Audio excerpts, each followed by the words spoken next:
A Tall and Small Collection, Season 2, Chapter 45, and Everyone Needs a Little Hero, Chapter 32, True Colors Revealed, Part 5, Final Part.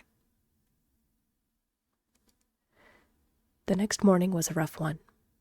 The swelling and darkening of Ashlyn's bruises made all of the boys anxious. She put on a brave face, but she was still very sore and was moving a little slower than she did the day before. After a long shower, she came out to find that Soren and his brothers had prepared some hot tea for her. It was quite the acrobatic feat, but Soren, Dorian, and Ray had climbed up to the kitchen sink, pulled the rinse hose over to the electric tea kettle, and filled it. Dorian understood how to work the machine and was able to set it to the perfect temperature, while Ray flipped up to the cabinet and got her a tea bag. While they weren't able to pour the hot water into the mug, they had everything prepped and ready for her. "You guys," mumbled Ashlyn, her lips slightly swollen as she looked at the work they had done. "Next time I'll have an invention to do it all for you," said Ray, who had already pulled out his sketch pad as they all settled down on the couch and was drawing out blueprints for a machine that would actually pour or siphon the hot water into a mug directly from the kettle. "How are you feeling?" asked Dorian. "That's what we'd all like to know." The family of five glanced over toward the edge of the couch to see Casper and Hero pulling themselves up onto the edge of the couch. Hero's eyes widened as he was unable to disguise his surprise at seeing Ashlyn's injuries. Casper maintained his composure, but he also seemed a little unnerved at Ashlyn's injuries. The look in his eyes held the look of someone who didn't believe something was possible. Undoubtedly, it hadn't occurred to him that certain humans could be dangerous to others. "We?" asked Ashlyn, lowering her voice a bit more than normal to make sure Casper was comfortable. "The community.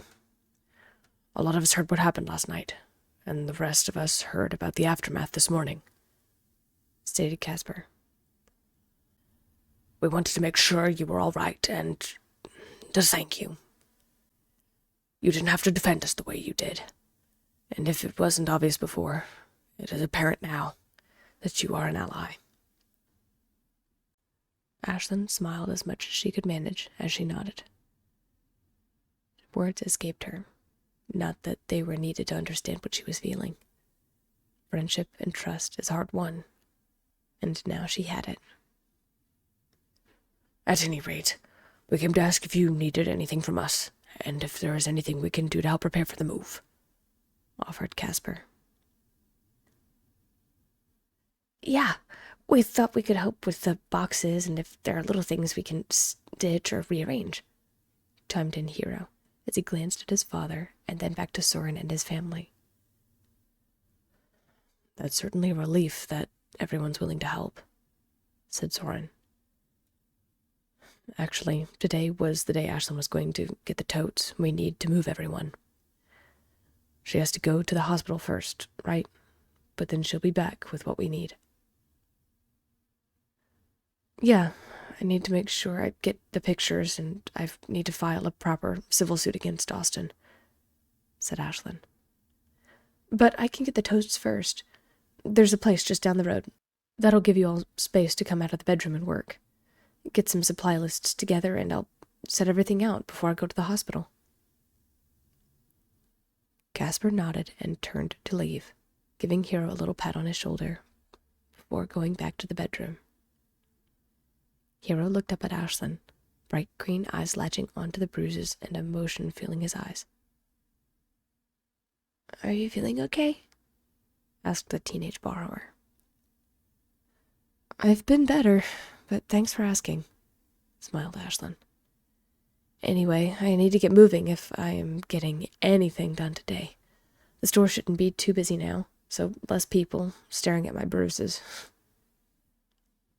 Soren looked up at Ashlyn, eyes beaming. He admired her resilience and her spirit. even though last night was filled with terror, she was still able to smile. Even if the smile was forced, she was always trying to find a way to help them feel comfortable. Before he could get her attention, Ashlyn excused herself to go and get changed. Within minutes, she had her purse over her shoulder and was waving goodbye to them, vanishing behind the front door as she headed toward the elevator. Soren thought about calling after her or getting her to wait so they could talk, but Ray stepped forward and tapped Soren on the shoulder to get his attention. Soren, I was wondering if I could go. With Ashlyn, I mean. When she goes to the hospital?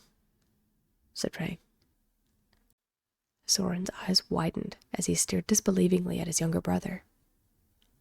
Why on earth do you want to go to the hospital? Your inventive skills would be better served here with the toads, said Soren. Plus, it's dangerous. We don't know what they'll need to do at the hospital. What if someone sees you? I know it's dangerous, but I think Theo is at the hospital, and I want to go see him. If Ashlyn is going, I want to make sure I say goodbye to Theo, if I'm not going to see him again, explained Ray, his pale blue eyes shining in the morning light. I promise I'll be safe, and I'll be with Ashlyn the whole time. Please, Soren? Soren paused and thought about it. He knew being with Ashlyn would keep him safe, but he still felt unnerved. Last night's events rattled him, and he wanted nothing more than to refuse his brother in the name of keeping him safe. At the same time, Ray was brave, and had proven himself time and time again. If there were trials to becoming a man, Ray would have surpassed any expectations with flying colors. The teen had a determined look in his eyes, and Soren knew that it was time for him to ease up and let his brother make his own decisions. It made a lump form in Soren's throat. He imagined what his own father would have said if he saw the man he became, and now he was able to voice that to his brothers. If you feel like you need to, then I don't think I have the right to stop you, said Soren. As always, be safe and keep your wits about you. I'll be here when you get back. There was something in Ray and Dorian's eyes as they looked at their older brother, like an insightful confusion. Did they realize what he was saying, or were they trying to figure it out? Whatever the case, the decision was made. Well, I'll get going. I'm gonna go get the list from my dad, chimed in Hero. Wish Theo the best for me, okay? Wait, called Ray as Hero made his way to the secure line on the sofa. You can come with me if you want. You can ask your dad, but you can also meet Theo. Last time didn't go quite as planned. Hero smiled and rolled his shoulders, a thoughtful, toothless grin on his face. True, but there are a lot of borrowers in need of help. I need to do my runs and help them first, replied Hero. Maybe I'll get the chance to meet him one of these days. Until then, I'll be here to help. The boys exchanged nods before Hero slipped off of the edge of the sofa.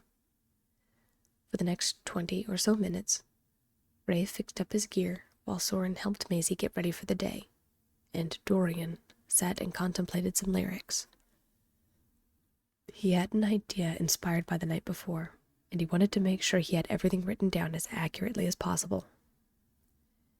When Ashlyn returned with all of the totes, she set them all out and gathered the supplies everyone would need to make the interior comfortable before turning to leave. Ray's request to tag along was a bit of a surprise, but his persuasion to say goodbye was something Ashlyn felt like she couldn't deny.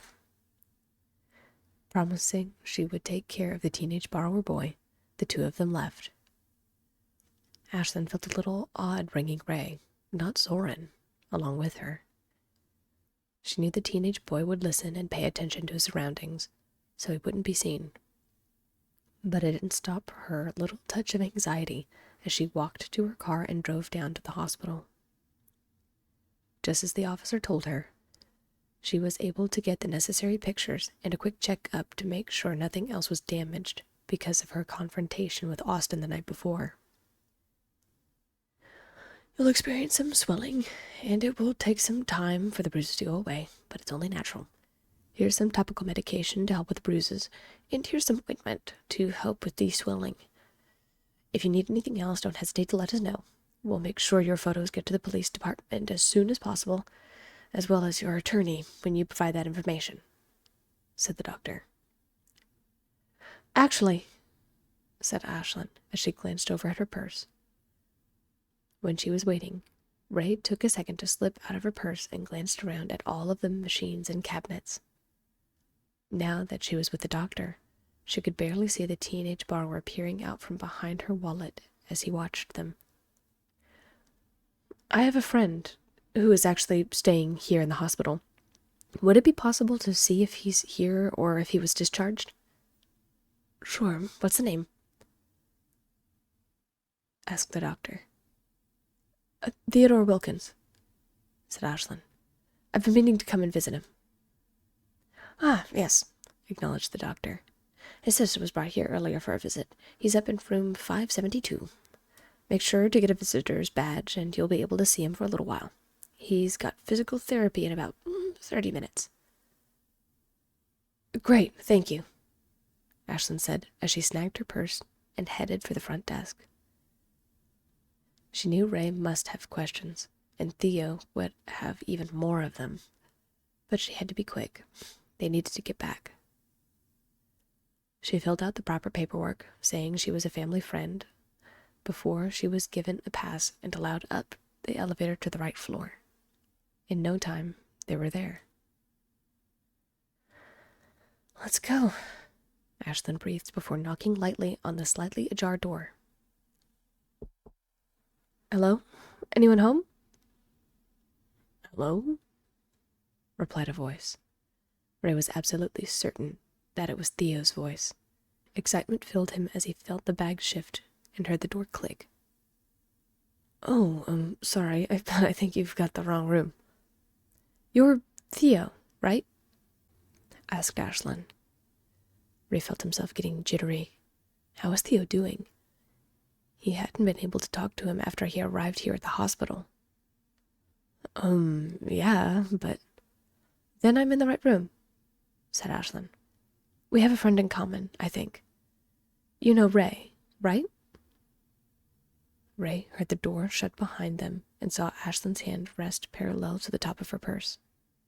It was his cue.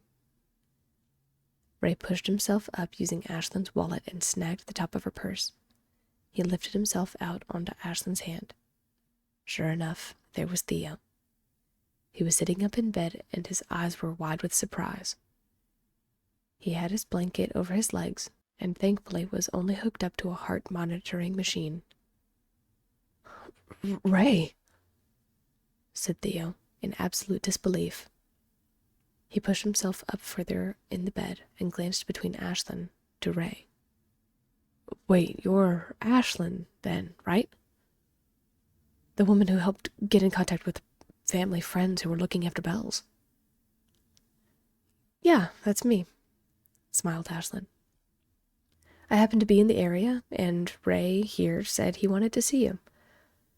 I can't necessarily leave, but I'm just going to be over here looking out the window while you two have a little chat, okay?" With that, Ashlyn stepped closer to the bed and gently set the back of her hand against the sheets. Ray noticed the closer they got that something looked a bit off in the way Theo looked. He was a bit paler, sure, but something just didn't seem right. Ray looked across the sheets and saw how the blankets were arranged. "Ray, it's so good to see you, man," said Theo as he readjusted again and stared down at Ray. The borrower teen decided he would just ask Theo about it later. It was probably a trick of his eyes anyway. "Same to you. How are you feeling? What actually happened after they took you? What were you sick with?" asked Ray. "Oh, that..." Something in Theo's tone changed subtly as he looked between Ray and where his blankets were bundled up. Well, the doctors told me it was sepsis. Apparently, when my dad got angry and started throwing those nasty bottles at my wheelchair, I got cut pretty badly by the broken glass. I think I told you about this a little bit already. Since I don't really have feeling in my legs, I didn't really notice anything except for the cuts. I got that all cleaned up, but it was more serious than I thought. The infection spread into a whole blood thing, and, well, they ended up having to... Well, Theo pulled down the blankets to reveal the bandages on his legs and how they abruptly ended at his knees. Ray looked in shock at the sight. What happened? He asked as he looked up at his friend. Amputated. It makes sense, since I can't use them, but it's still a shock, muttered Theo. I have physical therapy, which actually seems to be helping. Whatever they did during the operation apparently stimulated something in my spine, and now, well, watch this. Theo concentrated, and his leg lifted ever so slightly. He breathed deeply and did it once again, and this time it was a little higher. Whoa, that's great, breathed Ray. So you might actually be able to walk again? Maybe, smiled Theo. It's a huge motivator at least. Also, making sure Bells is taken care of. Now that I'm 18, I have full custody over her. Dad's furious, but thankfully my friends were able to go and snag my stuff from the apartment before he had a chance to throw it all away. That's a relief. Especially for your business and stuff. Your inventions were in there, Ray stated. Yeah, you're telling me, sighed Theo. The only thing now is finding a place to live with decent rent and easy access for my wheelchair while I do this whole physical therapy thing. Ray couldn't believe it. Theo was actually out of that house, but now he had nowhere to go. Anyway, what's new with you? Asked Theo. How have you all been? Any new inventions you need to bounce around? Well, you're not going to believe this, said Ray. He then told Theo about the events of last night. He told him about how the community was found and how Austin had found them. He told them about how Ashlyn managed to fight off Austin and how they were all currently in the process of moving out of the apartment complex and into a home. A real home. You've got to be excited, grinned Theo. Seriously, that's exciting for you. Hey, maybe, if Ashlyn says it's okay, we could come and visit you. I mean, Bills wouldn't need to see you, but I could. Maybe. Then, right then, Ray had an idea. He had kept his apprehensions and desires to stay, for the sake of his friends, a secret up until that point, telling only Hero that he felt like staying. Now that the community was moving and Hero was coming with him, why couldn't Theo do the same thing? Spinning on his heel, he whipped around to see Ashlyn looking out the window. Ashlyn, can I talk to you about something really quick? Shouted Ray. I just had an idea, please? Ashlyn, who was enjoying the sunshine and the view, looked around at the borrower teen curiously and approached, kneeling to better see Ray. What is it? She asked. Then, in a lower voice, Ray brought his sudden idea. Ashlyn, I just had a thought. Do you think Theo could come and live with us? Asked Ray, quietly, so that Theo, who was sitting nearby, couldn't really hear. Ashlyn's brows furrowed in concern as she glanced at the young adult boy, and then back to her small companion. Ray, Ashlyn, he needs a place to live. He knows the secret, and can just live downstairs in the basement. It has that wheelchair ramp, and no one would have to know about us borrowers. We can live in the attic and on the main floor, argued Ray. Just think about it. Theo's my friend, and he is a good guy. Plus, he's an inventor. He's going to start up his business, and it would be a great place for us to start working together. We could be partners. making things for borrowers. Ashlyn glanced at Theo and then back to Ray. Theo stared at them curiously, but didn't dare interrupt. Something about Ray's plea seemed to resonate with Ashlyn. Memories of needing a home flashed through her mind before she was back to looking at Ray. Theo, you told Ray you needed a place to live. How about you and I exchange numbers and talk about some options, yeah? Asked Ashlyn. The boys exchanged excited glances and Theo nodded. Yeah, absolutely, ma'am. Do you know of a place? Are you subletting your apartment? I promise I can pay my own way, said Theo. Like I said, let's talk about options, restated Ashlyn. She gave Ray a subtle bump on his shoulder with her index finger. As Ashlyn scribbled down her number and Theo wrote down his, they all nearly jumped out of their skin as there was a knock at the door before it swung open. Ray, thinking fast, leapt into Ashlyn's purse, which was on her hip as a nurse came in. Sorry, but we have to take Mr. Wilkins. Visiting hours resume first thing tomorrow morning, said the nurse. Sure thing. Well, Theo, we'll be in touch, said Ashlyn, as she glanced down at Ray, who gave her a thumbs up before the two of them headed out of the room.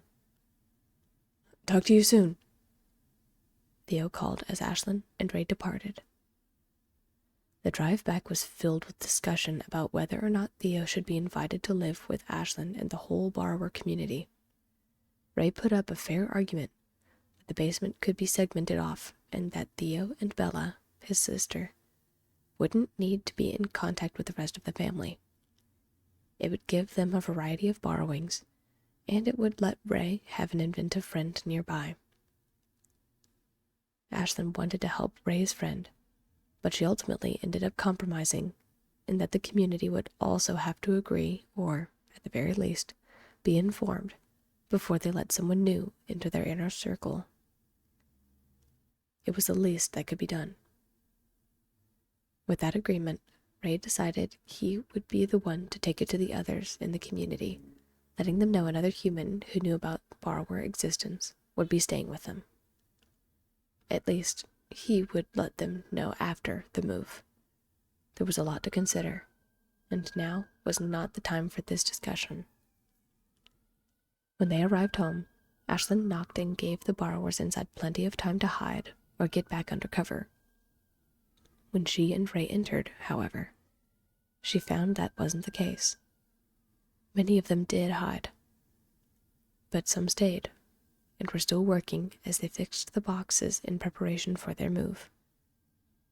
It was an odd sensation seeing other borrowers out and about in her apartment, but it felt like a step in the right direction. It was a demonstration of trust and the beginning of a new union between borrower, community, and humans. When the evening came, many of the borrowers were already settled inside Ashlyn's room. Ashlyn, once again, was resigned to the couch, but that was going to be all right. The next day, moving began. Hero and the other rafters spread the word that the borrowers were going to move into the home first. It would give them time to settle in and claim different areas of the house. Based on their discussions, the borrowers would most likely take the attic, so they would have easy access to the roof and the doors and panels that were loose that Soren and his brothers found when visiting the home. All in the house slipped into a deep, uninterrupted sleep. Everyone, that is, except for Soren. After recent events, he knew he needed to do it. It was nerve-wracking, but he knew what Ashlyn would say. The original plan was far more elegant, but this new plan hatched in the darkness of twilight was more him, more them. The next morning was the big day. Borrower families carefully and quietly filed into the boxes which were disguised from the outside with clothes Ashlyn wasn't wearing or bits of paper and books that wouldn't shift around. I'll make sure to move slowly and give a warning before I lift the boxes or anything. It's not that far, okay? Said Ashlyn as she looked at the totes in front of her. She knew she was talking to the borrowers inside, but it still felt odd talking out loud to what looked like 5 long boxes of clothes and supplies. Ashlyn went over the checklist in her head once again. Keys, wallet, phone, new house keys, bag of supplies to help everyone get started, food, building materials. Last thing was to check and make sure the boys and Maisie were tucked away in the crates or her bag, and they would be ready to go. Ashlyn looked over and saw both Dorian and Ray resting on the edge of her purse, which was on the table. The only 2 faces she didn't see were Soren and Maisie, but it wasn't hard to figure out where they were. Soren was standing on the coffee table next to the couch with Maisie, a thoughtful smile on his face as he held his daughter. "Hey, ready to go?" asked Ashlyn as she walked over and knelt, offering her hand for Soren to step on. "Actually, Maisie is about ready for her nap. If she doesn't sleep, she is going to get cranky. I might just hang back and let you all go," said Soren. Ashlyn glanced over at Maisie, who was indeed drooping over his shoulder. Still, Ashlyn was a little confused. Maisie wasn't usually cranky, and was very good at sleeping anywhere at any time. Moving into this apartment last time wasn't an ordeal, so why should it be now? Ashlyn sighed, knowing Soren probably had his reasons and just wanted some alone time, and gave him a thoughtful tap on his shoulder. "Well, get some rest in yourself. You look a bit tired," said Ashlyn. "Speak for yourself," Soren teased right back. Ashlyn knew she had to look like a wreck with her bruises. "Ha ha, Mr. Beauty Sleeper. We'll see you when we get back," said Ashlyn. She leaned down and gave Soren a kiss before snagging her purse. Ray and Dorian slipping into position before Ashlyn carefully moved the long, thin boxes out of her apartment. The moment the door locked and Soren heard Ashlyn walking away, he moved quickly. He knew everything always took more time than what was anticipated, and he needed to make this as perfect as he could. Ashlyn's delivery went off without a hitch. Sure, there was a bit of unnerved silence from the back seat as she drove and made conversation with Dorian and Ray, but it dissipated once they were inside Ashlyn's new home. Their new home. She set out all of the boxes and made sure the curtains were up before giving the knock signal to show the borrowers they were all right. "Okay, I plan on being back tomorrow afternoon for lunch and to bring over some more things. Take a look around and enjoy the place. I will ask that you don't use any open flames. I have hand warmers, bread, cheese, and other sandwich-making materials. There are other materials like fabric for blankets, blades, and pins, as well as flashlights and batteries. Enjoy your evening, and I'll be back tomorrow. Thanks," said Ashlyn as she departed. When she made it back to her car, she glanced down at Dorian and Ray, who had poked their heads out of her purse. The 2 of them had been instrumental in getting everyone settled, and they looked reassuringly at Ashlyn. "Don't worry, they'll be all right. We borrowers aren't prone to setting fires without the utmost caution. If anyone does start a fire, they won't set your place ablaze," said Dorian. Ashlyn sighed and looked up at the ceiling of her car.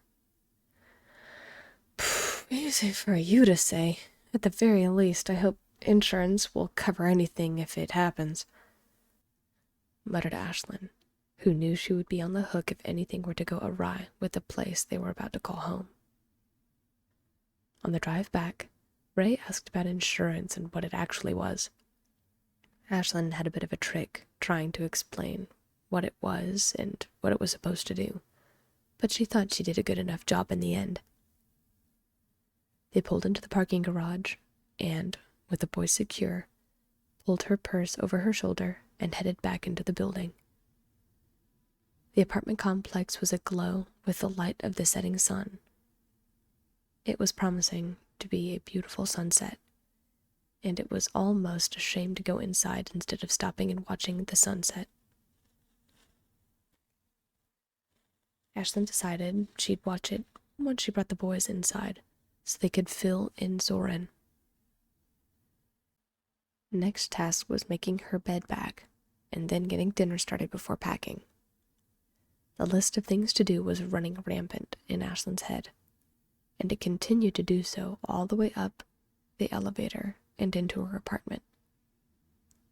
Ashlyn walked 2 steps into her home, carefully setting her purse down so Ray and Dorian could climb out, when she noticed something on the main table.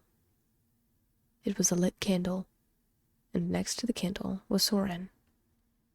He was wearing something different than before. It wasn't his usual brown pants and green shirt outfit. Instead, it was a white shirt and what looked like dark navy pants. How long had Soren been working on this? It was simple, but nice. Ashlyn glanced around and noticed Maisie was asleep on the nearby couch, but Soren looked presentable. Even his hair was slicked back. "Soren, what's up? Decide to get spiffy tonight?" asked Ashlyn. From her purse, she heard 2 faint giggles, and that's when she knew the 2 borrower teens had an idea of what was going on. "Ashlyn, you look lovely tonight," he said. His eyes were shining with adoration. Curiously and cautiously, Ashlyn approached the table and knelt. "Soren, what is all of this about?" asked Ashlyn, as she placed her hand on the side of the table. Soren, obviously nervous, stepped forward. His heart was pounding 1,000,000 miles a minute, but something was keeping him motivated. He wasn't shying away from whatever it was that he was nervous about. "Ashlyn, I don't think I ever told you how much you meant to me. From the moment we met to now, I don't think I ever say enough how wonderful you really are," said Soren. He looked down and then looked back up into Ashlyn's blue-gray eyes. "I know we had a rough start, and everything after has been a whirlwind adventure, but I wouldn't change it for the world. When you told me how you felt, when you thought I was asleep or that I couldn't hear you, I didn't think I could be that happy again. I thought my heart was full once, and that the damage it endured would leave me part of who I was. But you came back. That all changed," said Soren. Ashlyn's eyes widened as she watched Soren step away, back behind the candle, and bring out something wrapped in tissue paper. "Soren," Ashlyn breathed. "It's different, but so are we, and everything else we've done together. And I wouldn't have it any other way. Taking the next steps forward, I want to do that with you." Soren kneeled and held out the circular tissue-wrapped object. Absolutely choked on emotion, Ashlyn dared to reach forward and pinch the object and lift it from Soren's hands. He kept his eyes averted and, to her, looked like a kneeling knight. That's what he was to her. A knight in shining armor who saved her in more ways than one. Fingers trembling, Ashlyn unwrapped the object and gasped softly as a beautiful ring was revealed. "Soren!" Ashlyn was at a complete loss for words. Everything in her was buzzing, electrified with the energy of the moment. "Ashlyn, would you marry me?" Speed couldn't comprehend how quickly Ashlyn moved as she leaned forward and tackled Soren, kissing him as she pressed him into her cupped palm, which was instantaneously right behind him. They remained unparted for countless moments before Ashlyn pulled away, tears of joy streaming down her face. "Yes, absolutely yes, she said over and over as she carefully maneuvered the ring onto her finger while keeping Soren cupped in her hand. She lifted Soren up, and the two of them touched foreheads, Soren tilting his head back ever so slightly to kiss her, before letting it all sink in. It was official. They chose to be bound forever. The evening was blissful and filled with discussions and dreams of the future. Ray and Dorian, grinning from ear to ear, gave Soren and Ashlyn the night off from watching Maisie as they decided to watch movies after dinner. Whatever the future was going to bring, they knew they could do it together. The sun would rise on them tomorrow, and with it, a new future.